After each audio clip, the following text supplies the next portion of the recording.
কোরআন হাদিসে আলোচনা হবে, মুসলমান চাষতলে বসে গল্প করবে, হতে পারে না। কথা বলেন ঠিক কিনা? মুসলমান বীরের জাতি, সিংহের জাতি। অনেকে ভাবতেছে 15টা মাইক লাগাইছে, ঘর থেকে তো আলোচনা শোনা যাবে। আলোচনা শুনতে পারবেন? আজ থেকে 1000 বছর আগে নবীজি বলছেন, উলামায়ে কেরামের সুরত দেখেছে, কথা শুনবে, আল্লাহ তাআলা ওই শ্রোতার জিন্দেগানির ছোট ছোট সগীরা গুনাহ ঝরাই দিয়ে। সুবহানাল্লাহ। এই জন্য যারা বাহিরে আছে, এই জান্নাতের বাগিচায় এসে বসে যান। এটা কোন সাইডে ভাইজান? জি জি, বাড়ির ভিতরে। যে আমাদের এই প্যান্ডেল থেকে পশ্চিম সাইডে বাড়ির ভিতরে মহিলাদের বসার জায়গা করা হয়েছে। তাই মা বোনেরা আপনারা ওই প্যান্ডেলের ভিতরে গিয়ে বসে যান। এটা জান্নাতের বাগিচা। দামি জায়গায় দামি লোক যারা, তারাই যেতে পারে, অদামি তারা যাইতে পারে না। কথা বলে ঠিক কিনা? দুনিয়ার নিয়মে সবচাইতে বাংলাদেশের মধ্যে দামি জায়গা কোনটা জানেন? সংসদ ভবন। কথা বলে ঠিক কিনা? কিন্তু এই সংসদ ভবনে যাওয়ার একটা সিস্টেম আছে। কি সিস্টেম? ইলেকশনের মধ্যে সিলেকশন হতে হয়, পাস করতে হয়। টাকার বলে, ডিগ্রির বলে, সুরতের বলে কেউ সংসদে যাইতে পারে না। কোন এক জায়গায় আমাদের বিএনপির প্রার্থী মাহবুব আলম শফা, তার মা বলেছিল, গাছের পাতা শেষ হইতে পারে কিন্তু আমার ফকিরের টাকা শেষ হবে না। কথার কথা বলছিল। এত টাকার মালিক হওয়ার পরেও এই সিস্টেমের মধ্যে পড়ে নাই, বিদের ভিতরে যাইতে পারে নাই। কথা বলে ঠিক কিনা? এই জান্নাতের বাগিচায় মনে চাবে আসবে, ব্যাপারটা এরকম নয়। সিস্টেমের মধ্যে পড়তে হবে। কি সিস্টেম? 1 নাম্বার, সকালবেলা যারা নিয়ত করছিলাম, দোয়া করছি, চেষ্টা করছি, তাদেরকে আল্লাহ আনবে। সকলে সুবহানাল্লাহ বলেন। এই জন্য এই জান্নাতের বাগিচা পেয়ে আমরা খুশি নাকি বেজার? যদি খুশি হয়ে থাকে, আল্লাহ তাআলা এই নিয়ামতের শুকরিয়া আদায় করে একবার জোরে সে বলছে আলহামদুলিল্লাহ। ভাইরা, আপনাদের সামনে আমি কুরআনুল কারীম থেকে আয়াতে কারিমা তেলাওয়াত করেছি। তার আগে আমি আপনাদেরকে বলতে চাই, কুরআনুল কারীম 30 পারায় বিভক্ত। 30টা পারা, 114টা সূরা আছে। তার মধ্যে একটা সূরা হলো সূরা ইউনূস। কি সূরা বলেন? সূরা ইউনূস। আমার সাথে আপনাদের কথা বলতে হবে। অনেক জায়গায় যায় মানুষ চুপ করে বসে থাকে। আমি বলেছি আজকে কি আমি কবরস্থানে বায়াত করতেছি নাকি? আপনারা যদি হ্যাঁ না কিছু বলেন, তাহলে এটা কি ভিতরে কাজ করে? আর কথা যদি না বলেন, ভোরবেলা মানুষ যখন জিজ্ঞাবে এ কি ওয়াজ হয়েছে, কয় সূরা ইউসুফ থেকে তাফসীর হয়েছে, কয় সূরা ইউসুফ থেকে যে তাফসীর হয়েছে, ইউসুফ কি বেটা মানুষ নাকি বেটি মানুষ? দেখেন, সারা রাত বেড়ে এলাম, সাপ সকালে থেকে দড়ি এরকম হয়ে গেছে। কারণ শ্রোতারা শুধু কি মৃত মানুষের মতো শুনছে, কথা বলে নাই। তাই বক্তাদের সাথে আপনারা যদি কথা বলেন, বক্তাদের ভিতর থেকে আল্লাহ তাআলা এরকম কিছু দামি দামি কথা বের করে দিবে, যেগুলো তার জেহানের মধ্যে ছিল না। এই জন্য সকলেই যখন বলতে হয় সুবহানাল্লাহ, সুবহানাল্লাহ বলবেন। আলহামদুলিল্লাহ বলা দরকার হলে আলহামদুলিল্লাহ বলবেন। ইনশাআল্লাহ বলা দরকার হলে বলবেন তো ইনশাআল্লাহ। নাকি বাড়ি থেকে কেউ আদা করে আছেন যে যাবো, ঠিক আছে, একটা কথা বলবো না, মালপাট দিয়ে মুখ বান্ধা রাখবো, এরকম নিয়ত করেছেন কেউ? না, যাও, আলহামদুলিল্লাহ। সূরা ইউনূস 62 নম্বর আয়াত। কোন নম্বর আয়াত বলেন? সরি, সূরা যারিয়াত এর 56 নম্বর আয়াতে কারিমা আপনাদের সামনে আমি তেলাওয়াত করেছি। আল্লাহ বলে, ওয়া মা খালাকাতুল জিন্না ওয়াল ইনসা ইল্লা লিয়াবুদুন। আমি মানুষ এবং জিন জাতিকে আমি আল্লাহর গোলামির জন্য তৈরি করেছি। সুবহানাল্লাহ। মানুষের কথা আল্লাহ বলছে। এখানে আল্লাহ তাআলা ইন্ডিকেট করে নাই, শুধু মুসলিমদের কথা বলেন। মানুষ কারা? যাদের শোনার জন্য 2টি কান আছে, দেখার জন্য 2টি চোখ আছে, ধরার জন্য 2টি হাত আছে, চলার জন্য 2টি পা আছে, চিন্তা করার জন্য দিমাগ আছে, তাদেরকে মানুষ বলে। কথা বলেন ঠিক কিনা? আল্লাহ বলে, ওয়া মা খালাকাতুল জিন্না ওয়াল ইনসা ইল্লা লিয়াবুদুন। আমি মানুষ এবং জিন জাতিকে আমি আল্লাহর জন্য গোলামি, আল্লাহর গোলামির জন্য তৈরি করছি। আসেন, আল্লাহ তাআলা মানুষ বলতে এখানে কাকে বোঝালেন? দল, মত, জাতি, ধর্ম, বর্ণ নির্বিশেষে হিন্দু, বৌদ্ধ, খ্রিস্টান, মুসলমান, কামার, কুমার, জেলে, তাঁতি, চাষারু, দাবারু, জুয়ারু, মাদারু, মুসারু, গাজারু, doctor, master, helper, contractor, driver, barrister, রাজরানী, চাকরানী, ফকির, ফকিরিনী, এতিম, মিসকিন, অনাথ, অনাথিনী, পথেমর, আদামরা, কাঙ্গাল, কাঙ্গালিনী, হাবিলদার, চকিদার, রফাদার, দফাদার, জমিদার, মেম্বার, ইঞ্জিনিয়ার, গ্রাজুয়েট পারসন, জজ, ব্যারিস্টার, আওয়ামী লীগ, বিএনপি, হেফাজতে ইসলাম, জামাত ইসলাম, জাতীয় পার্টি, জাসদ, বাসদ, কংগ্রেস, কালা, দলা, জোয়ান বুড়া, নারী পুরুষ, সেরা সেরি, ধনী গরিব, সরমনা শশিনা সুরেশ্বর, দেওয়ানবাগী, কুতুববাগী, রাজারবাগী, এনায়তপুরী, চন্দ্রপুরী, ফরিদপুরী, মাইজবান্ডারি, প্যারাডাইসপুরে, আটরশি, মুসলিম লোকের ফাইলা ইত্যাদি ইত্যাদি প্রত্যেকটা মানবকে টার্গেট করে আল্লাহ বলে আমি প্রত্যেকটা মানুষ এবং জিন জাতিকে একমাত্র আমি আল্লাহর গোলামির জন্য তৈরি করেছি। সুবহানাল্লাহ। নারায়ে তাকবীর, নারায়ে তাকবীর। আল কোরআনের আলো, আল হাদিসের আলো, কোরআন হাদিস যেখানে, উলামায়ে কেরাম যেখানে, দাওয়াতে তাবলীগ যেখানে, হক্কানি পীর মাশায়েখ যেখানে, গান বাজনা যেখানে, মাশাআল্লাহ। শ্রোতা কম থাক, সচেতন আছেন আলহামদুলিল্লাহ, মন বইয়া গেছে। বেশি লাগে না, কম হলে কয় পোলা 5টা লাগবে, একটা হইলে হবে। যদি কামাই করে খাওয়াতে পারে 10 পোলা দিয়ে কি দরকার, কামাই করে না খাওয়ায়। কথা বলেন ঠিক না? জাহর বাজার বলতেছিলাম আল্লাহ আপনারে আমারে দুনিয়াতে পাঠাইছে আল্লাহর গোলামির জন্য। কার গোলামি করার জন্য বলেন? আল্লাহ। হাদিসে কুদসি আল্লাহ নবী বলেন, আদ-দুনিয়া খুলিকাত লাকুম ওয়া আনতুম খুলিকতুম লিল আখিরাহ। উম্মতেরা রে, আল্লাহ তাআলা তোমাদেরকে এই দুনিয়া আল্লাহ তাআলা তোমাদের জন্য বানাইছে। ওয়া আনতুম খুলিকতুম লিল আখিরাহ, আর তোমাদেরকে আল্লাহ আখিরাতের জন্য বানাইছে, দুনিয়ার জন্য নয়। মান আরাদাল আখিরাহ ফাতানুকা জিনাতাদ দুনিয়া। আরেক হাদিসে আল্লাহ নবী বলে, তোমরা যারা আখিরাতের সুখ শান্তি চাও তারা যেন এই ক্ষণিকের সুখ শান্তিকে মাইনাস করো, কারণ দুনিয়ার সুখ শুরু হবে আবার শেষ হয়ে যাবে। আল্লাহ তাআলা যাকে আখিরাতে জান্নাতের মালিক বানাই দিবে রে বাবা, আল্লাহ তাআলা তাকে কখনো বের করবে না। সুখ শুরু হবে, কোনোদিন শেষ হবে না। বলেন সুবহানাল্লাহ। একটু জিকির করি, লা ইলাহা লা কালেমা লা ইলাহা, জোরে লা ইলাহা, মাশাআল্লাহ লা ইলাহা। আসমানে আল্লাহ, জমিনে আল্লাহ, আসমানে আল্লাহ, জমিনে আল্লাহ, হায়াতে আল্লাহ, মাউতে আল্লাহ, লা ইলাহা মারহাবা লা ইলাহা। আমার মাওলার জিকির সাইরো না, তোমরা আল্লাহর জিকির সাইরো না।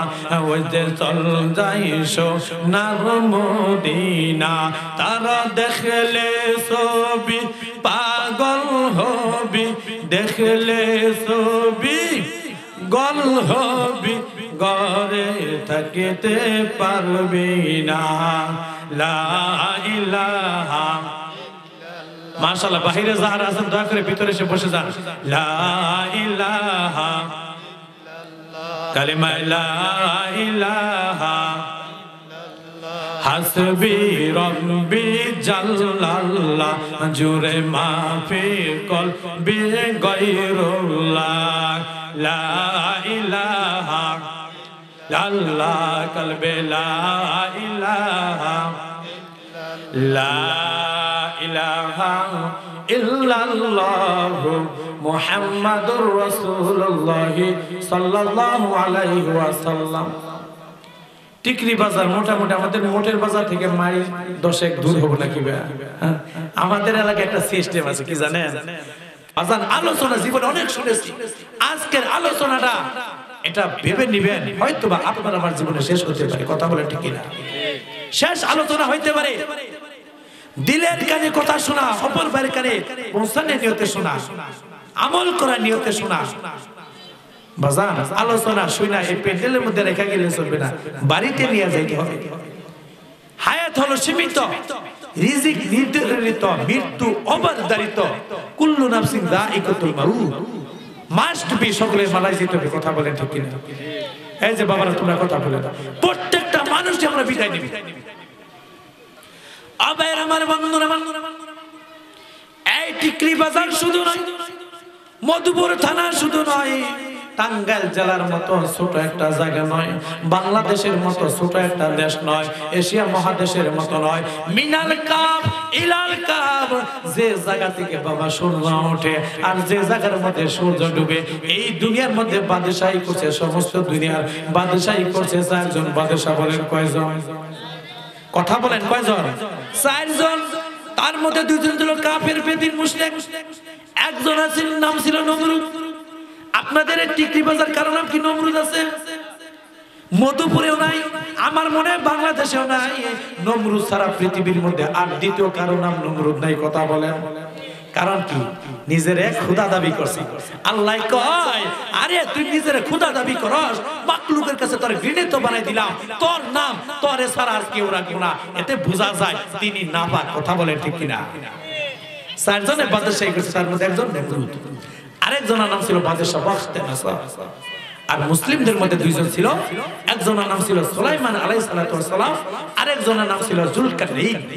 কুরআনুল কারীমের মধ্যে যার নাম এসেছে জিলকরনাইন। তাওরাত কিতাবের মধ্যে নাম এসেছে খুরেশ, ইনজিল কিতাবের মধ্যে নাম এসেছে সাইরাস। ইংরেজরা যাকে আলেকজান্ডার বলে সম্বোধন করে তাফসিরে কাবীর জামে সগীর বগবিতে লেখা হয়, আসমানের মালিক এই বাদশাহ জুলকারনাইনকে বাজান 1600 বছর হায়াত দান করে। সালমান হাবাজুরে কত বছর? 1600 বছর। আর টিকরি বাজারের মুসলমান ভাই বোনেরা গো, আপনাদের কাছে আমি প্রশ্ন করতে চাই, ওই 1600 বছর হায়াতের তুলনায় আপনারা কি, আমি এখনো কি দুনিয়ার মধ্যে আইছি? হ্যাঁ আইছি। ওই যে ইমাম শাহ ইসলামী ফাউন্ডেশনে চাকরি করে 5000 টাকা মাস বেতন, ব্যাংকে গেছে টাকা তোলার জন্য। খেয়াল করে সামনে আরেক ব্যক্তি পেনশন পাইছে, চাকরি করতো, পেনশন পাইছে 50 লক্ষ টাকা। চেকের মধ্যে লেখে 50 লক্ষ টাকা মাত্র। ইমাম সাহেব কয় 50 লক্ষ টাকা যদি মাত্র হয়, আমার 5000 টাকা তো নাই। কথা বলে ঠিক কিনা? আবার আমার বন্ধুর বাদশাহ জুলকারনাইনকে আল্লাহ 1600 বছর হায়াত দান করলো। ওই হিসাবে আল্লাহ তাআলা আপনার আমার 60-70 বছরের জিন্দেগি দিয়েছে। 1600 বছরের তুলনায় আপনার আমার হায়াত একেবারে সীমিত। এই বাদশাহ জুলকারনাইন মিনাল কাব ইলাল কাব, যে জায়গা থেকে সূর্য ওঠার, যে জায়গায় সূর্য ডুবে, এই দুনিয়া দুইবার সফর করছে রে বাবা। ওই সময় কিন্তু রকেট ছিল না, বিমান ছিল না, বাজার পেরানো কোনো গাড়ি ছিল না। কি দিয়া সফর করলো? আল্লাহ তাআলা মুজিজা স্বরূপ বাদশাহ জুলকারনাইনকে একটা ঘোড়া দান করছেন, যে ঘোড়াটা এক একটা কদম ফেলতো রে বাবা 12000 মাইল পর পর একবার চিল্লাইয়া বলা যাবে না সুবহানাল্লাহ। এক একটা কদম ফেলতো 12000 মাইল পর পর। এই ঘোড়ার উপর সায়ার করে বাদশাহ জুলকারনাইন পৃথিবীর মধ্যে দুইবার ভ্রমণ করলো। এই বাদশাহ জুলকারনাইন দুনিয়া থেকে বিদায় নিবে, তার আগে শাগরেদদের ওসিয়ত করলো, ও আমার মুরিদানেরা, শাগরেদরা শুনে নাও, আমি বাদশাহ জুলকারনাইন যখন মারা যাব, ইন্তেকাল করব, গোসল করবা ঠিক আছে, আমাকে কাফন পরাবা ঠিক আছে, সাথে সাথে দাফন করব না তো কি করব? ওই কাফন পরে খাটের মধ্যে তুইলা, ওই যে মসজিদের মধ্যে 4 বিশিষ্ট খাট আছে, আমি মসজিদ চিনার পরে মসজিদে যাই না, কিন্তু ওই মসজিদের খাটটা আমি যখন ইন্তেকাল করব, না চিনার পরে বাড়িতে উপস্থিত হবে। কথা বলেন ঠিক কিনা? আবার আমার বন্ধুরা বাদশাহ জুলকারনাইন বলে, আমার ডান হাতে খাটের ডান সাইডে, বাম হাতে খাটের বাম সাইডে বের কইরা এলাকা দিয়ে ঘোরা বাজে, কথা সেই কাজ। বাদশাহ জুলকারনাইনের ইন্তেকাল হয়ে গেল। বাদশাহ জুলকারনাইনকে গোসল করানো হলো, কাফন পরানো হলো, ডান হাত ডান দিকে, বাম হাত বাম দিকে বের করে এলাকা দিয়ে ঘোরানো হয়। আপনাদের কথা বলতাছি না, আপনারা জ্ঞানী মানুষ। আমাদের ওই যে মোটের বাজার, আমাদের এলাকায় কিছু অশিক্ষিত মানুষ আছে, তাদের মতো এরকম বোকার স্বর্গে যারা বসবাস করে, তারা বলে দেখো বাদশাহ জীবিত থাকা অবস্থায় ট্যাক্স নিত, কর নিত, মারা যাওয়ার পরেও খালি হাত পাইতা ট্যাক্স চায়। ওই যে জ্ঞানী যারা বুঝে, তারা কথার ইশারায় আহমকের বুঝাইতে পারছে কে বলো কোথায়। কথা বলেন ঠিক কিনা? উম্মতের উলামায়ে কেরাম বলে, এ বোকার স্বর্গে তোমরা বসবাস করো, তোমরা তো মনে করছো বাদশাহ জুলকারনাইন টাকা পয়সা চায়। না না না, বাদশাহ বুঝাইতে চায় 1600 বছর হায়াত পাওয়ার পরে আজকে আমি খালি হাতে কবরের দিকে রওনা হইলাম। ও হে দুনিয়ার মানুষ, সাবধান, কবরের জন্য পাথেও কামাই করো, আখিরাতের জন্য বাজার কইরা পরিপূর্ণ হইয়া কবরের দিকে রওনা হও। খালি হাতে কবরের দিকে রওনা হইও না। সুবহানাল্লাহ বলে। জন্য বাবাই মনো জীবন তুমি করিবে গঠন, মরিয়া হাসিবে তুমি কাঁদিবে ভুবন। বাজান 60-70 বছরের জিন্দেগি দিয়া আপনারে আমারে আল্লাহ তাআলা দুনিয়ার মধ্যে পাঠাইলো। এই দুনিয়ার মধ্যে এমন জিন্দেগি আপনার আমার বানাইতে হবে, আমরা যখন দুনিয়ার মধ্যে থাকবো না মানুষ আফসোস করবে। আরে মুমিন যখন মারা যায় আসমান তার জন্য কাঁদিতে থাকে, জমিন তার জন্য কাঁদিতে থাকে, আসমান থেকে বারিশ বর্ষণ হয়। অনেক ওলির জীবনী এরকম পাওয়া গেছে, আল্লাহ নেককার বান্দা বান্দি ইন্তেকাল যখন হইয়া যায় আসমান থেকে বৃষ্টি বর্ষণ হয়। আবার আমার বন্ধুরা, আমার উম্মতের উলামায়ে কেরাম অনেকের জিন্দেগি আমাদের সামনে রাখা, ও বাবা সাহাবায়ে কেরামের জিন্দেগি সামনে রাখা। আমি অত দূর যাব না, আপনাদেরকে 1.5 থেকে 2 বছর আগে একটু আমি অতীতে নিয়ে যাইতে চাই। এই যে মধুপুর রানী ভবনী মাঠ আপনারা চিনেন নাকি? এই মধুপুর রানী ভবনীতে 1.5-2 বছর আগে একটা বাজার জানাজার নামাজ হয়েছিল। বাবা রানী ভবনী মাঠ কিন্তু ভরে গেছিল হাজার হাজার মানুষের হাজির। শুধু তাই না রে ভাই, আমার রাস্তা কিন্তু ব্লক হয়ে গেছিল, গাড়ি যাইতে পারে নাই। ভাই লোকটা কিন্তু মসজিদের কোন ইমাম ছিল না, কোন খানকার পীর ছিল না, কোন মাদ্রাসার মুহাত্তামিম ছিল। ও ভাই কেমন জিন্দেগি তিনি বানাইছিল সরকার শহীদ আমার বাজান বলছে। ও ভাই জানেরা বন্ধুরা, আমার আল্লাহর বান্দার ইন্তেকালের খবর শুনে এই মাইক মারতে হয় নাই। এরকম শুধু মধুপুর নয়, টাঙ্গাইল থেকে দূর দূরান্ত জামালপুর শেরপুর থেকে মানুষ এসেছে। অনেকে তো বলে রানী ভবনী মাঠ একটা কেন, এইরকম রানী ভবনী মাঠ 2টা বইরা যাইতো ওই সময় ইস্তেমা না থাকলে। অনেক মানুষ ইস্তেমায় গিয়েছিল, অনেক ওই জায়গা থেকে দোয়া করেছে। আমরা যারা বাড়িতে ছিলাম জানাজা উপস্থিত হয়েছিলাম। হ্যাঁ লোকটা রাজনীতিবিদ ছিল, মানুষের খেদমত করত। মানুষ মাত্র কিছু ভুল থাকতে পারে, তার সব ভালো গুণ আমি এরকম বলতাছি না। মানুষ এককালে কমিন আরেক কালে মুমিন, কথা বলেন ঠিক না? আল্লাহর বান্দার মধ্যে কিছু ভালো ভালো গুণ ছিল আমি বলতাছি। দেখেন এই সরকার শহীদের কাছে কেউ যদি যায় বলতো, ও হে সাহেব ওই যে আমরা টিকরি বাজার মসজিদ হয় আপনার কাছে আইছি। আল্লাহর বান্দার এরকম একটা সিফাত ছিল, বিসমিল্লাহ বলে পকেটে হাত দিত, পকেটে টাকা পয়সা আলহামদুলিল্লাহ যেরকম থাকতো হাসি মুখে দিয়া দিত। বলেন সুবহানাল্লাহ। টাকা না থাকলে কি বলতো জানেননি? হুজুর পরে দেখা কইরেন। আর গরিব দুঃখী আসলে পরে বুকে জড়ায় নিত। আমি দেখছি আল্লাহর বান্দা কোন জায়গায় যদি সফরে যাইতো, আমাদের মাদ্রাসায় আসতো, বাচ্চাদেরকে মিষ্টি খাওয়াইতো, জিন্সের প্যান্ট পরে থাকতো, ঠিক মতো বসতে পারতো না, অনেক কষ্ট করে বসতো।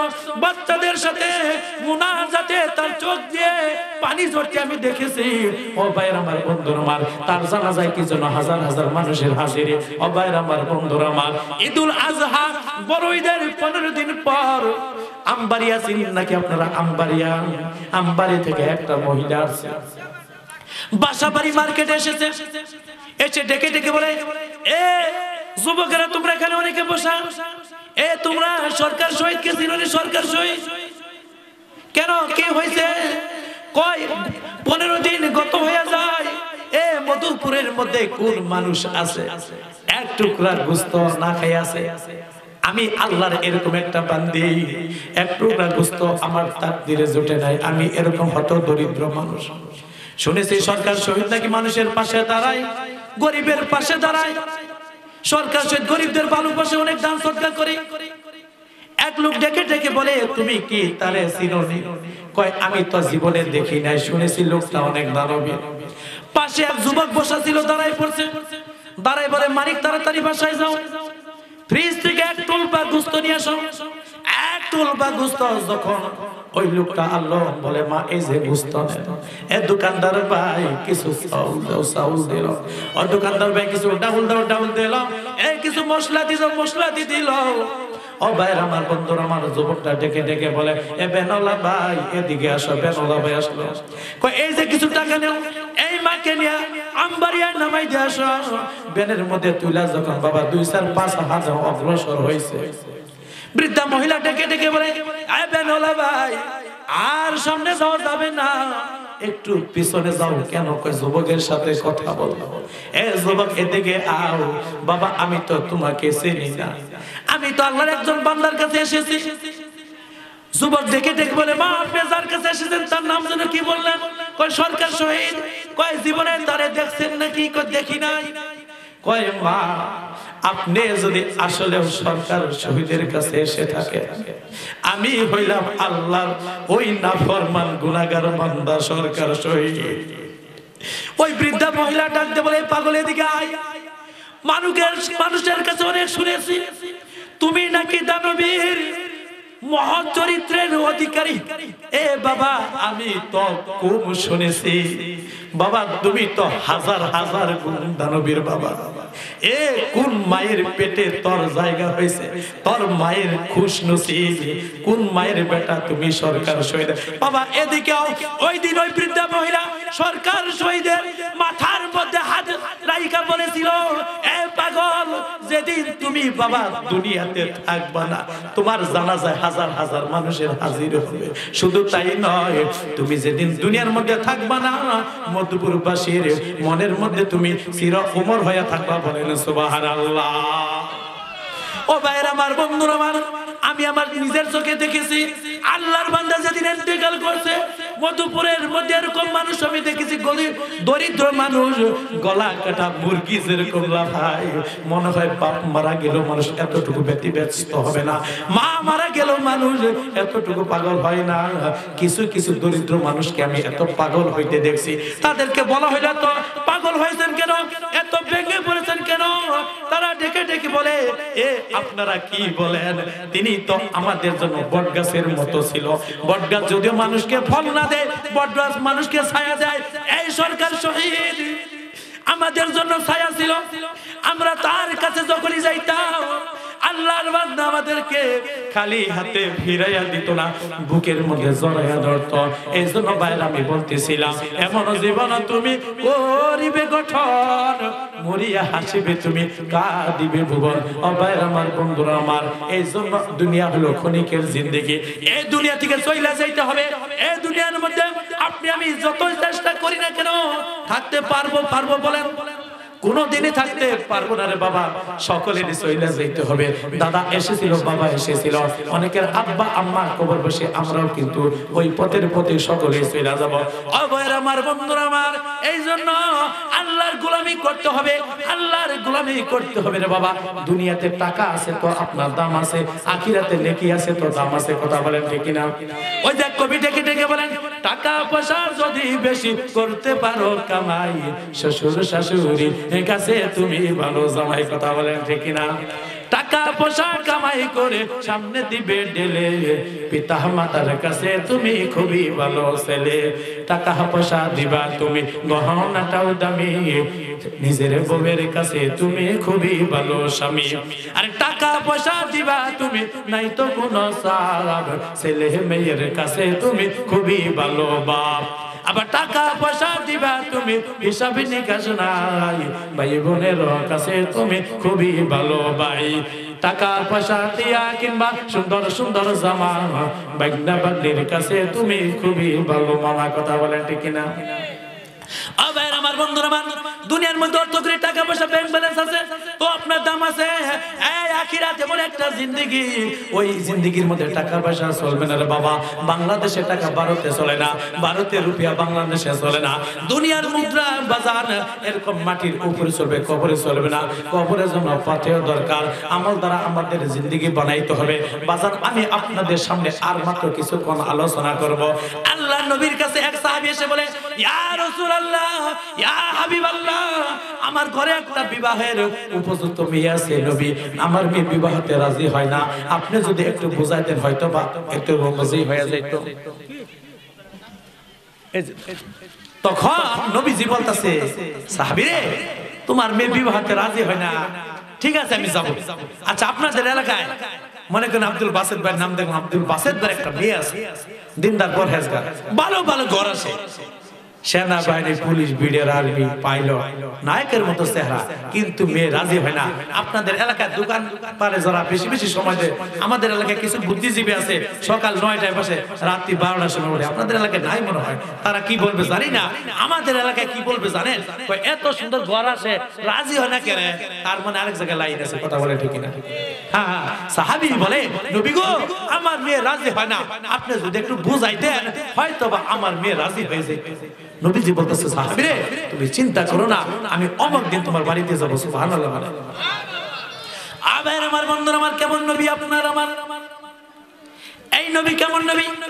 হযরতে আনাস রাদিয়াল্লাহু তাআলা আনহু একটা দস্তরখানা ব্যবহার করতেন, পুরাতন হয়ে গেছে। আনাস রাদিয়াল্লাহু তাআলা দস্তরখানটা এরকম পুইরা ফেলাবে, নষ্ট হয়ে গেছে, আবর্জনা। আনাস রাদিয়াল্লাহু তাআলা খেয়াল করে আগুন দস্তরখানার মধ্যে লাগছে ঠিক, কিন্তু দস্তরখানা পুরে না। দস্তরখানা পরিষ্কার হয়, অন্যান্য সাহাবীরা চিন্তায় পড়ে গেল, এই কি খবর, কি ব্যাপার, দস্তরখানা পরে না কেন? তখন আনাস রাদিয়াল্লাহু তাআলা এই দস্তরখানা নিয়ে নবীজির কাছে গেলেন। ইয়া রাসূলুল্লাহ, ইয়া হাবিবাল্লাহ, এই যে আমার দস্তরখানা আগুনে পুড়ে না, কারণ কি? আল্লাহ নবী বলে, আনাস তোমার এই দস্তরখানার মধ্যে আমি একদিন খানা খাইছিলাম, এই যে দস্তরখানার মধ্যে আমি নবীর বরকতের হাত পড়ছে, ওই দস্তরখানা দুনিয়ার আগুন কেন জাহান্নামের আগুনও পুড়বে না? বলেন সুবহানাল্লাহ। বাড়ির ভিতরে প্যান্ডেল যে করছে, প্যান্ডেলে মানুষ মানে যে মহিলারা ধরতেছে না, জি জি জি, আলহামদুলিল্লাহ। বাড়ির ভিতরে মহিলাদের যে প্যান্ডেল করা হয়েছে, মহিলা এত হয়েছে যে জায়গায় সংকলন হইতেছে না, তাই মা বোনের একটু আপনারা চাইবে চাইবে বসেন। আর বাড়ির কর্তৃপক্ষ যারা আছেন, পুরুষ মানুষ একেবারে সব বের করে এরকম বাড়ির রুমেতেও আপনারা জায়গা করে দেন, যাতে পর্দা সহকারে আমার মা বোনের কথাগুলো শুনতে পারে। ও ভাইয়ের আমার, বন্ধুরা আমার, আপনার আমার নবী কেমন বরকতপূর্ণ নবী। ও ভাইয়ের আমার, বন্ধুরা আমার, নবী যে অসুস্থ, একটা পাত্রের মধ্যে পেশাব করে নবীজি চোখের নিচে রেখে দিছে। বাদী ছিল উম্মে আইমান, যে নবীকে এরকম মায়ের মতো স্নেহ করত, সম্মান করত। উম্মে আইমান রাত্রিবেলা পানির পিপাসা হয়েছে, পানি পানি করে এক পর্যায়ে নবীজির রুমে গেলেন, দেখে চোখের নিচে কিছু পানি দেখা যায়, যে পানি থেকে মেশকে আম্বরের ঘ্রাণ আসতেছে। উম্মে আইমান পানি মনে করে পান করলেন। সকালবেলা নবীজি বলে, ও উম্মে আইমান, আমার চোখের নিচে কিছু পেশাব আছে, একটু দয়া করে, তোমার যদি কষ্ট না হয় মা, এই পেশাবটুকু তুমি একটু ফেলে দাও। উম্মে আইমান বলে, ইয়া রাসূলুল্লাহ, ইয়া হাবিবাল্লাহ, ও প্রাণের নবী, কই পেশাব, আমি তো কোনো জায়গায় পেশাব পেলাম না, তবে রাত্রি বেলায় আপনার চোখের নিচে কিছু পানি আমি পেয়েছিলাম, যে পানি থেকে এরকম মেশকে আম্বরে ঘ্রাণ আসতেছিল, আমি পানি মনে করে পান করে ফেলেছি। আল্লাহ নবী ডাকতে বলে, এ মা উম্মে আইমান, ওইগুলো তো পানি না, ওগুলো হলো আমি নবীর পেশাব। যেহেতু আমি নবীর পেশাব তোমার শরীরের ভিতরে প্রবেশ করছে, উম্মে আইমান শোনো সুসংবাদ, আজ থেকে তুমি যতদিন বেঁচে থাকবা তোমার ক্ষুধা লাগবে না। সুবহানাল্লাহ বলেন।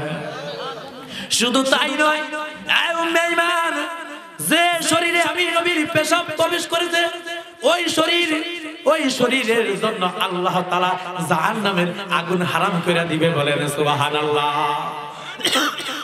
তাহলে কেমন আপনার আমার নবী? আজকে নবীকে আমরা কতটুকু মানি, এই নবীজির সুন্নতের কতটুকু পাইরবি করি? আবার আমার আজকে নবীজির সুন্নত দাড়ি রাখতে অনেকে ইচ্ছুক না, নবীজির সুন্নত মাথায় টুপি রাখতে ইচ্ছুক না, নবীজির সুন্নত লম্বা জামা পরিধান করতে ইচ্ছুক না, নবীজির সুন্নত দস্তরখানা বিছিয়ে খানা খাবে ইচ্ছুক না। এই নবীকে সাহাবী দেখে বলে, ইয়া রাসূলুল্লাহ, আপনি যদি একটু বোঝাই দেন হয়তো মেয়ে আমার রাজি হইতো। নবীজি বলতেছে, চিন্তা করো না, আমি তোমার বাড়িতে যাইয়া তোমার মেয়েরে বুঝাই দেখি মেয়ে রাজি হয় কিনা। নবীজি পর্দার আড়াল থেকে বলে, মা, তোমাকে তোমার বাপ এত সুন্দর সুন্দর বিবাহ শাদী আনে, তুমি রাজি হও না কে? তখন সাহাবীয়া বলে, নবী গো, আমি যে ধরনের ছেলে চাই ওই ধরনের ছেলে পাই না। সুবহানাল্লাহ। কেমন ছেলে চাও? কয় যার মধ্যে তিনটা গুণ পাওয়া যাবে তাকে আমার স্বামী হিসেবে গ্রহণ করব। কয় কি গুণ? কয় এক নাম্বার গুণ থাকতে হবে, সে সারা জীবনে কোনোদিন এক খতম কোরআন না পড়ে ঘুমের করে জানায়। সুবহানাল্লাহ বলে। সহজ নাকি কঠিন? কুল হুসরাই পড়াই না, আবার সম্পূর্ণ কোরআন শরীফ। নবীজি বলতেছে, মা কি গুণ তোমার দরকার? কয় দুই নাম্বার শর্ত, আমার স্বামী যে হবে সারা জীবনে কোনদিন তাহাজ্জুদের নামাজ কাজা করে নাই। সুবহানাল্লাহ বলে। তাহাজ্জুদের নামাজ তো আপনারা সকলেই পড়েন না? আসর আর মাগরিবের মাঝে যে নামাজ পড়ে তারই তো মোটামুটি তাহাজ্জুদের নামাজটা কি বলে, ওই যে অনেকে হ কইতাছে বিভিন্ন জায়গায় যায় আসরের মাগরিবের কথা কইলে কয় হ আমি কইলাম এই এলাকায় তাহাজ্জুদের যে অবস্থা মনে হয় 5 ওয়াক্ত নামাজ নাই আবার এশার আর ফজরের মাঝে যে নামাজ পড়তে হয় তাকে তাহাজ্জুদের নামাজ বলে নবীজি বলে সাহাবীরে আর কি গুণ চাই 3 নম্বর আরেকটা গুণ থাকতে হবে সারা জীবনে কোন রোজা ভাঙে না সুবহানাল্লাহ আচ্ছা এই 3 গুণওয়ালা লোক কি আপনাদের মাঝে কেউ আছে এখন বলবেন হুজুর আপনার কি খবর আমার তো আরো নাই আপনাদের মধ্যে মনে নাই বাংলাদেশেও খুঁজলে পাওয়া যাবে না আমার মনে সারা বিশ্বের মধ্যে হাতে গোনা 200 জন আছে কি না আল্লাহই ভালো জানে কথা বলে ঠিক কি না নবীজি বলতেছে সাহাবিয়া মা তোমাকে আমি নিরাশ করলাম না আশ্বস্ত করলাম দেখি এরকম ছেলে পাওয়া যায় কিনা যদি পাই আমি নবী ওকালতি করব ইমামতি করে বিবাহ শাদী দেব সুবহানাল্লাহ আজকে তো মানুষ গটকালি করতে চায় না দুইটা কাজ আজকে আপনি আমি করতেছেন আমরা করতেছেন এক নাম্বার গটকালি দুই নাম্বার মানুষকে টাকা কর্জ দিতে চায় না কথা বলেন কারণ টাকা যখন নিবে তখন কিন্তু অনেক মধুর ভাষা ব্যবহার করবে আমার এই এলাকায় এক লোক জীবনে আমার কোনোদিন সালাম জানাই একদিন এশারের পরে মধুর সুরে সালাম যখনই সালাম দিছে আমি উত্তর দেয়ার মনে মনে ভাবি কি রে আজকে এত সুন্দর সালাম এর কারণ কি মনে মনে যা ভাবছি তাই 2 মিনিট পরে কয় 2000 টাকা হবনি দেখেন জীবনে দেনা সালাম টাকা লাগে এখন সালাম চলে ও বাজার আসলে যেহেতু একটা সালাম দিছে আমার মনটা বইলা গেছে 1 তারিখ টাকা দেওয়ার কথা ছিল 2000 টাকা ছিল না 1800 টাকা কাছে ছিল দিছি 1 তারিখে ফোন দিছি কয় আমার কিডনির সমস্যা হসপিটালে ভর্তি করছি খবর নিয়ে দেখি তার মা বাড়িতে কাজ করতেছে চিন্তা করে দেখেন মানুষ টাকা কর্জ দিতে চায় কারণ কি আজকে আমাদের লেনদেন অবস্থা খারাপ হয়ে গেছে কথা বলে ঠিক কিনা আল্লাহ নবী বলতেছে মা আমি তোমাকে আশ্বস্ত করলাম দেখি পাই কিনা নবীজি আসহাবে সুফফাতে আসলেন এই যে আপনারা যেরকম বসা নবীজি সাহাবাদের বসাইলেন বসে বলতেছে ও সাহাবী দল আসনি তোমাদের মাঝে কেউ ওই যে ওমরের একটা বেদিনদার তাকে বিবাহ শাদী দেওয়া হবে এই আসনি তোমাদের মাঝে কেউ বিবাহ করবে একজনে দাঁড়াই বলে নবী আনা লাব্বাইক আমি রাজি আরেকজন বলে নবী আমি রাজি নবী বলে এত কৌতূহল হওয়ার কোনো কারণ নাই তোমরা বসো আসনি তোমাদের মাঝে কেউ যে জীবনে কোনোদিন এক খতম কুরআন না পড়া ঘুমের ঘরে যাও নাই এখন আর কেউ দাঁড়ায় না আমাদের মাঝে 2-4 জন থাকলে তো দাঁড়ায় পড়তে কথা বলেন ঠিক কিনা হ্যাঁ হায়রে মিছা কথা বলা সহজ হয়ে গেছে মনে করেন আপনাদের কথা বাদই দিলাম আমাদের এলাকায় আমার মতো কিছু হুজুর আছে তারাও মিছা কথা বলে না মধুপুর থেকে রওনা হয়েছে মনে করেন আকাশী মোড় পার হয়েছে এই আপনি কোন পর্যন্ত আছেন কয় যে এই তো চাপড়ি পার হইলাম কয় না এরকম 1 মিনিটে থেকে মিথ্যা কথা একটা বইলা 70,000 বছর জাহান্নাম কামাই হয়ে গেছে 60 বছরের জিন্দেগি দিয়ে যদি হাজার বছর জাহান্নাম কামাই করা লাগে তাহলে এই জিন্দেগি থাকার যে না থাকে ভালো কথা বলে ঠিক কি আবার আমার বন্ধুরা আল্লাহ নবী বলে এ তোমাদের মাঝে কেউ শুনি যে জীবনে কোনদিন এক খতম কুরআন না পড়ে ঘুমের ঘরে যাও না কেউ ধরে না পিছন থেকে এক সাহাবী দাঁড়াইছে চুলগুলো খুশকো দাঁতগুলো এলোমেলো ঠুট হলো জোড়া আবার আমার একবারে জীর্ণ শীর্ণ শরীর চিকন মানুষের বুদ্ধি ভারী হয় কথা বলেন ঠিক কিনা তার প্রমাণ এই যে গেল সরকার এরকম উবাইদুল কাদের কি খুব একটা মোটা ছিল নাকি একেবারে চিকন আরে চিকনে মারতো আর চিকন মাইদের মানুষের বুদ্ধি একটু বেশি হয় এটাই স্বাভাবিক কিন্তু বেশি বুদ্ধি দেখাবার যায় ওই নৌকার মধ্যে মানুষ বেশি ওঠার কারণে নৌকার ডুবে গেছে ফালাফালি করার কারণে কথা বলেন ঠিক কিনা আমার বন্ধুরা ইসলামের বিরুদ্ধে যারা যাবে ইসলাম নিয়ে যারা ষড়যন্ত্র করবে উলামায়ে কেরামের বিরুদ্ধে যারা যাবে আল্লাহ তাআলা তাদের সাথে এরকম নারাজি আল্লাহ তাআলা অসন্তুষ্টি তাদের সাথে কথা বলেন ঠিক কিনা তুমি সকালবেলা 12 রকম আইটেমের খানা রান্না করতে পারবা কিন্তু দুপুরে বেলা খাবার খাইতে পারবে না বাড়ির সামনে দিয়ে নয় বাড়ির পিছন দিয়ে সুন্নির মতো পলায় যাইতে হবে বাংলাদেশের মানুষ কখনো তোমাকে ক্ষমা করবে না কারণ বাংলাদেশের অসংখ্য মায়ের বুক তুমি খালি করেছো অসংখ্য ছেলে মেয়ের বাপ তুমি এরকম আয়না করে বন্দি করেছো ওই হেফাজতে শাপলা চত্বরে হত্যা করেছো পিলখানায় হত্যা করেছো অসংখ্য মিডিয়ার অফিসারদের হত্যা করেছো এই যে মাজলুমদের শব্দ আসমানে ধাক্কা খাইছে মাজলুমের চোখের পানি আল্লাহর কাছে কবুল হয়ে গেছে বিদায় সুরের মতো পালাইতে হয়েছে কথা বলেন ঠিক না এই জন্য সামনে যে বাজারে আসবে এখান থেকে শিক্ষা নিতে হবে যারাই ইসলাম নিয়ে কটূক্তি করবে, ইসলামকে মাইনাস করতে যাবে, উলামায়ে কেরামকে মাইনাস করতে যাবে, আল্লাহ তাআলা ওই নমরুদ, আবু জেহেল, উতবা, সাইবা আর গত স্বৈরাচারের মতো পতন দিবে। কথা বলেন ঠিক কিনা? আইবির শাসন, বঙ্গবন্ধুর ভাষণ, জিয়া কেটেছে খাল, চাচা এরশাদের নানাতল, মুহিউদ্দিন, ফখরুদ্দিন সব দেখা শেষ। আগামীর বাংলাদেশ, উম্মতের উলামায়ে কেরামের বাংলাদেশ, আগামীকাল পূর্ব দিগন্তে সূর্য উঠবে ঠিক, এটা কোনো নাস্তিকের নয়, এটা ডারউইন তথা বাংলাদেশের ডক্টর জাফর ইকবালের মতো কোনো বানরের থিওরি নিয়ে নয়, উলামায়ে কেরামের নেতৃত্বে আগামীকালের বাংলাদেশ, ইসলামের বাংলাদেশ, উলামায়ে কেরামের বাংলাদেশ। কথা বলেন ঠিক কিনা? উলামায়ে কেরাম কারো ক্ষতি চায় না, সকলে শান্তিতে দুমুঠো ভাত খায়, এটাই উলামায়ে কেরাম চায়। কথা বলেন ঠিক কিনা? আবার আমার বন্ধুরা, আল্লাহ নবী যখন বলল এই আসলে তোমাদের মাঝে কেউ যে জীবনে কোনোদিন এক খতম কোরআন না পড়া ঘুমিয়ে গেলে যাও নাই, ওই যে বলতেছিলাম এক সাহাবী দাঁড়াইছে জীর্ণ শীর্ণ শরীর, দাঁড়াই বলি ইয়া রাসূলুল্লাহ, ইয়া হাবিবাল্লাহ, আমার জীবনে কোনোদিন আমি এক খতম কোরআন না পড়া ঘুমের ঘরে যাই নাই। সাহাবী বসো, এই আসলে তোমাদের মাঝে কেউ যে জীবনে কোনোদিন তাহাজ্জুদে নামাজ পড়ে নাই। এবার আর কেউ দাঁড়ায় না, ওই আগের সাহাবী দাঁড়ায় বলে নবী আমার জীবনে কোনোদিন তাহাজ্জুদে নামাজ পড়ি নাই। বলেন সুবহানাল্লাহ। নবীজি বলতেছে বসো বসো, আরেকটা গুণ মিলা লাগবে।